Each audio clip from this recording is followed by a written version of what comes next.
Okay, so at the end all and be all, I think that we sort of get to a stage where we no longer give a shit about most, or at least, and I think that that's a dangerous point to be, just in relation of knowledge and understanding regarding things in our world, right? Um, and the notion here is to have an appropriate understanding as to what's necessary, what's needed in our reality, and not only that, but what sustains it, right? What enables its continuous manifestation in this world.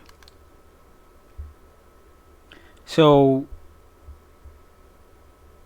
because I think that at the same time, there's definitely limits to what can be and can't be undone. But again, at the same time, where there's limits, sometimes it can be surpassed and sometimes not. So here, I want to sort of bring reference to something that I feel is important. So Ashby is the way that this is pronounced. I was like Ashby.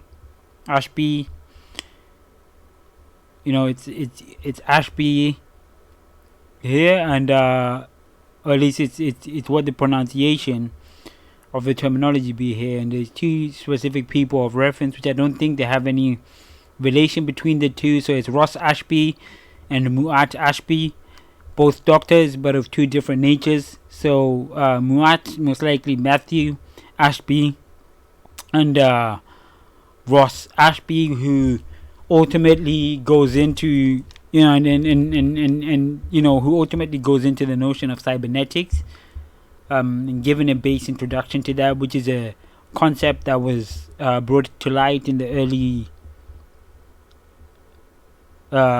to mid 1950s, maybe.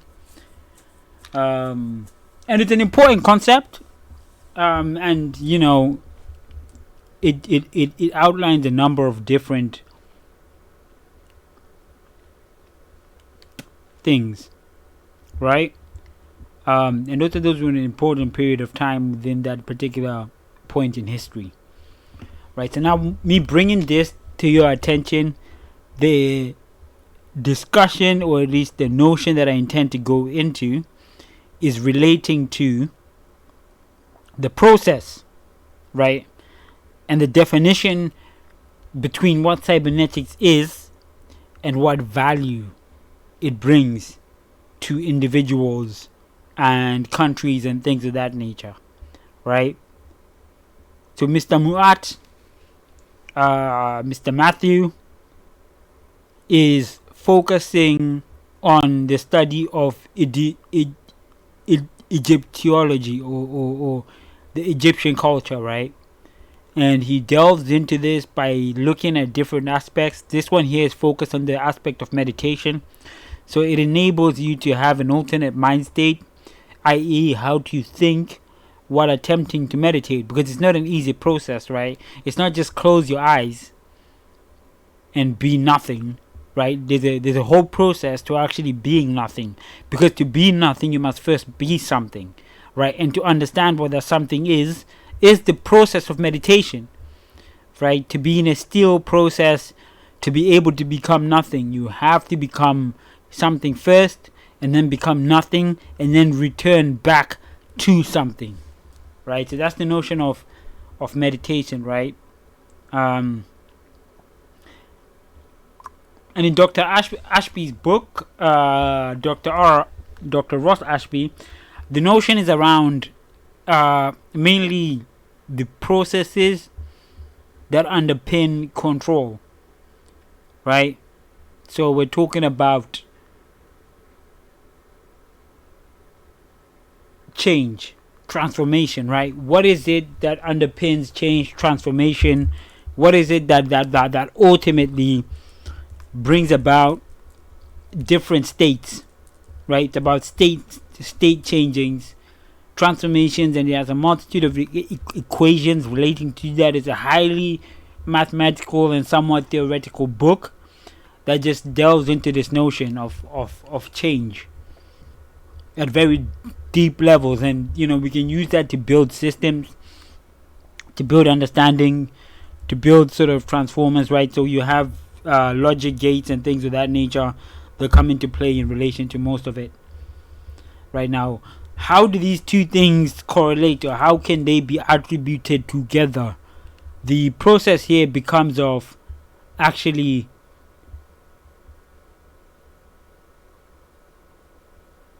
understanding the pyramidal structure, in which most questions in today's day, answers can be found in questions in tomorrow's day, right? So the process is this, right? A lot of people would say that slavery was used in order to create the pyramids, but I'm telling you now, none of you, right, can adequately present evidence as an expression as to the methodology in which was used to create those structures, right? A lot of people will say that it was slavery, but I say that not to be a truthful comment, right? Because the notion of actually creating the thing versus the process after the thing was created, right, is completely different. So Egypt was a nation that was then taken from its people, and so that's when we find in the Bible and other things references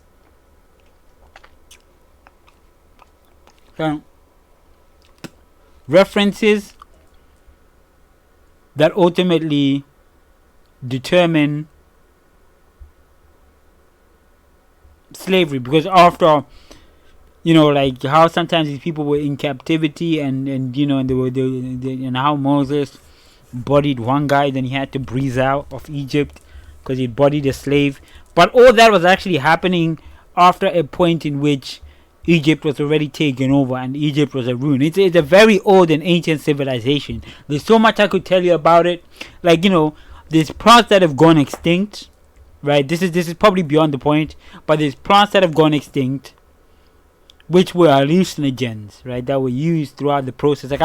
This was like the best rave you could ever go to, right? And people, even the story of the Inca and the 12 skulls, right? All that centers around the Egypt and the pyramidal structures, of which thousands are still hidden. Thousands and thousands are still hidden, right?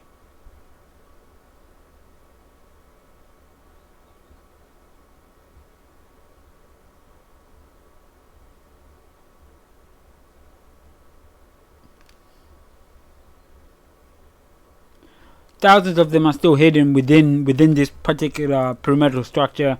In terms of calculation accuracy and things of that nature, it's quite difficult to ascertain the true meaning behind these things, but I assure you that the revelation will be made evident in due course, right? Human discovery has not hit its limits, and it's going to take a while, but you will know and you will understand the truth at some point or in a given point in time. So that's that, right? So these structures weren't built through slavery. These structures were built through love and dedication to something greater than what we can understand or comprehend in our current form and state of mind. Do you understand this, what I'm saying right now, right? So cybernetics was the process in which was actually utilized in order to perform this thing, right? Because it was a form of, how do you take individuals and make them into something greater? How do you take individuals and make them be in service to something more megalithic and more magnificent than what people can understand? I think that is also a problem here, where we have to look at, pre-flood and post-flood world, right? So a lot of the time we find that the cradle of civilization is likely Mesopotamia, but that's to me that's somewhat denial, and I don't have evidence to counteract or undermine that.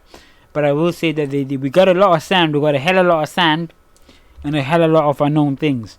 Now, when Mr. Elon Musk fully puts his his devices in action and the rockets in action, will be able to perform not only healing through frequencies by cellular structures and satellites, and spread information that way and create beautiful environments, we would also be able to actually scan the different aspects of things to find things that are hidden underneath it, right? That are hidden underneath the sand, that are hidden underneath, a lot of things. So knowledge split and all this and that, all that took place. And basically, the point that I'm trying to make is that it wasn't through slavery nor force; it was through the mind that these people were, in a sense, through a notion of cybernetics, were made into actually better beings. They were transformed, right, into creating this structure for the love of whatever it is that they felt most honored and humbled by. And I think that also in the whole process of like the growth, this individual as the pharaoh grew up, and everybody was there to witness it and understand it. And from there, even if you look at the burial structure and all that type of things, man, it's such a beautiful thing, but it's been so long and so forgotten. And I think that what happened was women were utilized as tools and weapons to attack, right, these people. And then the people stopped serving this thing, right, this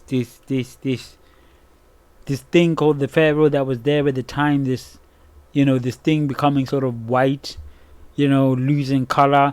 But not only that, because it was taken by force, it became a thing of and I'm not saying bad things about white people here, or any of those lighter skinned people.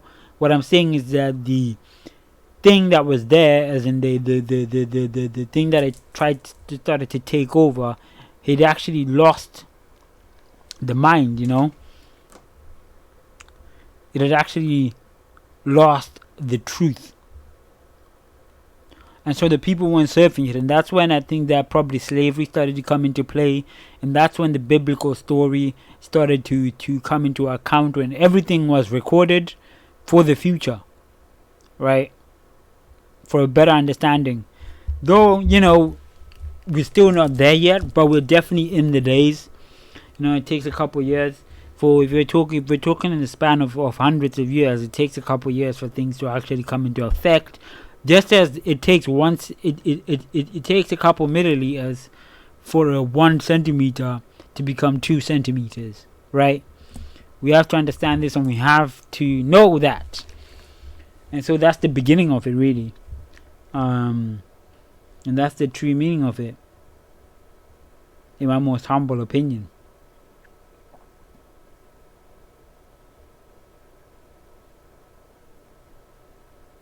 So you got to think, man. You got to think about these things, and basically that's what it is. But I don't really know about this Ashby thing, but I do know that the individual did take or go to great lengths to detail the process of transformation, state change, and the field of cybernetics is quite broad in itself. It covers not only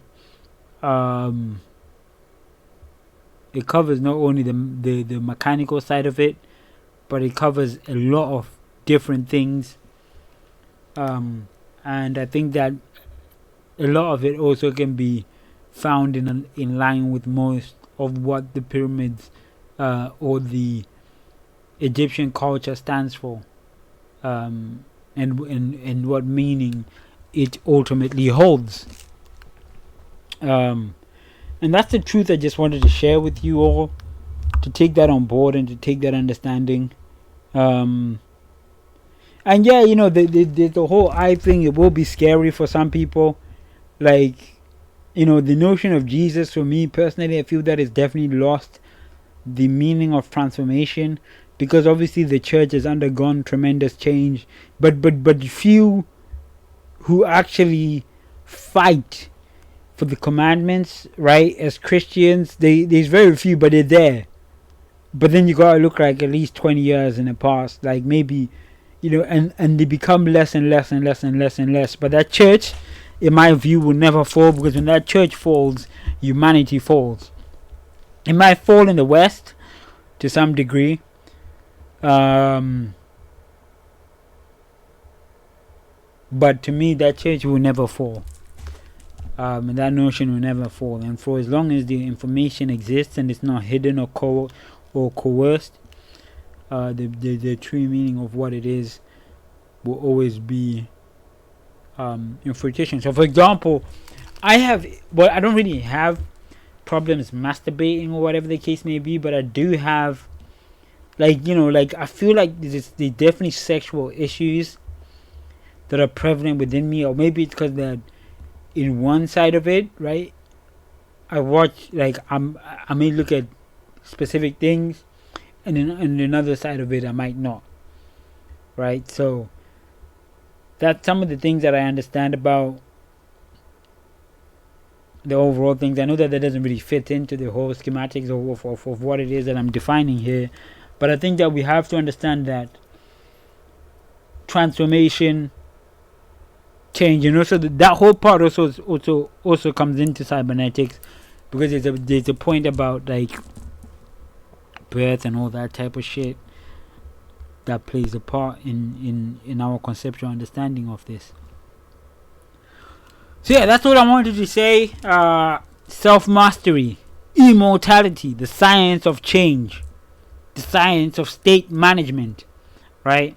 And so for me, I'm gonna follow Dr. Muat Ashby very closely, and I'm gonna definitely use his works in order to enrich my living life, and also the potential that I can attain in regards to happiness in my reality, because ultimately we are attacked, and ultimately there's all that type of stuff going on, but it's nonsense from my perspective of things. Like, some people just don't give a shit. It's like what I said before, some people have nothing left to lose, and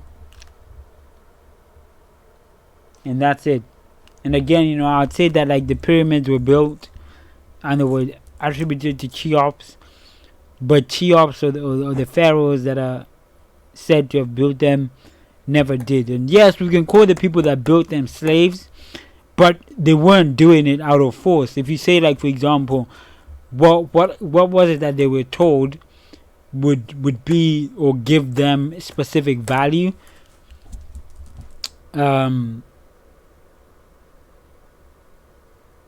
is what ultimately is what ultimately gives the relevant notion of meaning in our world stage. So I hope you take that on board, and with that,